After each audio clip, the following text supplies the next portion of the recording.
वंदे भारत, मैं हूं सांची त्यागी। आप देख रहे हैं भारत तक। आजादी का अमृत महोत्सव पूरे देश ने मनाया। प्रधानमंत्री नरेंद्र मोदी ने 75 साल पूरे होने पर लाल किले की प्राचीर से न सिर्फ तिरंगा फहराया, लेकिन पूरे विश्व को संबोधित किया। अब प्रधानमंत्री नरेंद्र मोदी के इस संबोधन ने कई प्रशंसकों को खड़ा कर दिया, जिसमें एक नाम बिल गेट्स का भी है। जी हां, बिल गेट्स ने प्रधानमंत्री नरेंद्र मोदी के संबोधन को बहुत ध्यान से सुना और इसमें हेल्थ केयर और डिजिटल ट्रांसफॉर्मेशन को लेकर दिए प्रधानमंत्री के बयान का जिक्र करते हुए प्रधानमंत्री नरेंद्र मोदी को बिल गेट्स ने अपनी तरफ से बधाई भी दी। माइक्रोसॉफ्ट के को-फाउंडर और अरबपति समाजसेवी बिल गेट्स ने भारत के 76वें स्वतंत्रता दिवस के मौके पर प्रधानमंत्री नरेंद्र मोदी की सराहना की।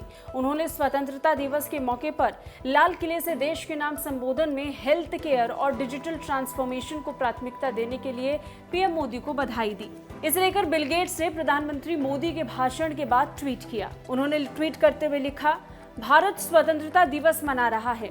इस मौके पर मैं भारत के विकास को आगे बढ़ाते हुए हेल्थ केयर और डिजिटल ट्रांसफॉर्मेशन को वरीयता प्रदान करने के लिए नरेंद्र मोदी को बधाई देता हूं। इन सेक्टर्स में भारत की प्रगति प्रेरणा देने वाली है और इस यात्रा में भागीदार बनकर हम सौभाग्यशाली हैं।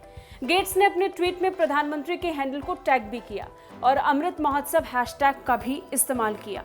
आपको बता दें कि भारत को आजाद हुए 75 साल पूरे हो चुके हैं। इस मौके पर करीब साल भर से देश में आजादी का अमृत महोत्सव मनाया जा रहा है। इस मौके पर प्रधानमंत्री मोदी ने लगातार 9वीं बार लाल किले पर तिरंगा फहराया।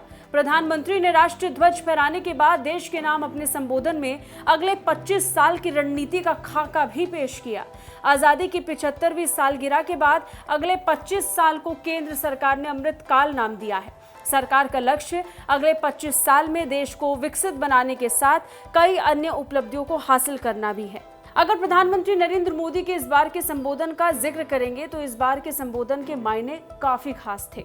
प्रधानमंत्री ने पूरे भाषण में आतंकवाद, पाकिस्तान, विदेश नीति जैसे कई जरूरी मुद्दों पर बात की। प्रधानमंत्री के संबोधन में देश को विकसित बनाने, भारत को आत्मनिर्भर बनाने जैसे मुद्दों पर भी चर्चा हुई। इस मौके पर उन्होंने देश के नागरिकों से 5 प्रण लेने की भी अपील की।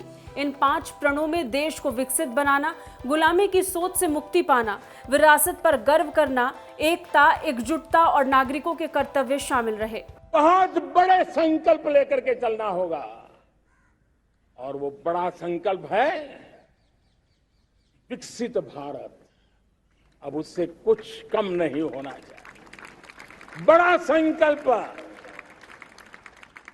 दूसरा प्राण है किसी भी कोने में हमारे मन के भीतर, हमारे आदतों के भीतर गुलामी का एक भी अंश अगर भी अभी भी है तो उसको किसी भी हालत में बचने नहीं देना। अब 100%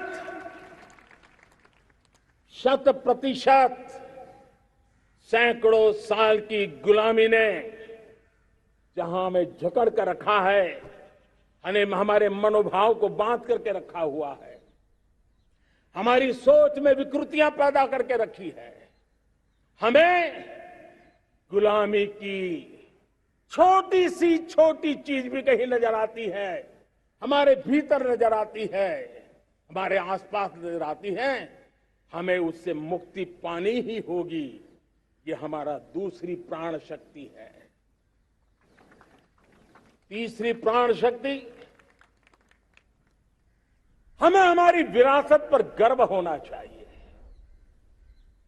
हमारी विरासत के प्रति, क्योंकि यही विरासत है जिसने कभी भारत को स्वर्णिम काल दिया था, और यही विरासत है जो समय को अनुकूल परिवर्तन करने की आदत रखती है। यही विरासत है जो काल बाह्य छोड़ती रही है, नित्य नूतन स्वीकारती रही है।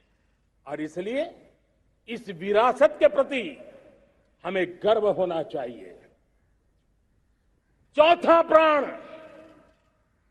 वो भी उतना ही महत्वपूर्ण है और वो है एकता और एकजुटता।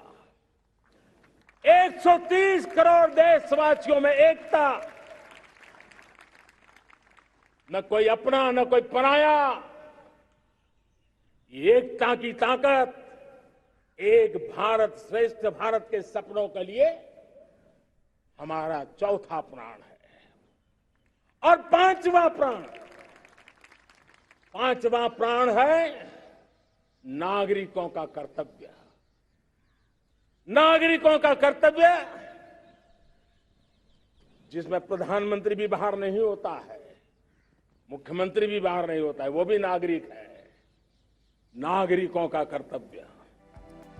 उन्होंने खास तौर पर खिलौना इंडस्ट्री का जिक्र किया।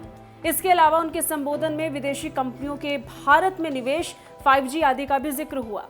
कुल मिलाकर प्रधानमंत्री नरेंद्र मोदी ने अपने भाषण में विभिन्न क्षेत्रों का जिक्र करते हुए अलग अलग क्षेत्रों में आगे बढ़ते भारत का जिक्र किया, जिसे लेकर न सिर्फ देश में लेकिन विदेश में भी खूब चर्चा हुई और बिल गेट्स ने इतना बड़ा बयान दे दिया। कैसी लगी रिपोर्ट कमेंट करके जरूर बताइए। बाकी रक्षा और विदेश मामलों से अपडेट रहने के लिए देखते रहिए भारत तक। जय हिंद।